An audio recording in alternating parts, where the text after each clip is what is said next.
你哋覺得600萬好多咩？真係搞笑。我呢啲人同邊個即係夾得到有緣分咧？我真係根本上唔係睇人哋有幾多錢嘅嗬。咩咧？早婚啊！如果我真係要揾個真係有錢嘅人，我一早就揾嗰啲好有錢，我就係要啲人感情專一㗎嘛，脾氣好啊，我講你，我識得幾多人感情專一。咁有嗰陣時我啱離婚冇幾耐，都有人想追我㗎，我但係都唔會連見都冇去見人，都係喺啲群組度有呢樣嘅人嘅，係啦。佢又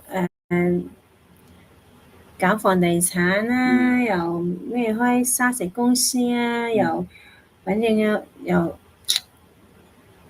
嗰啲大船啊，喺嗰啲海度啊，滑沙船啦，嗰啲係咪最有錢嘅？係咪啊？起碼都過100億身家，我都唔睬人㗎，我係咁有個性嘅老公。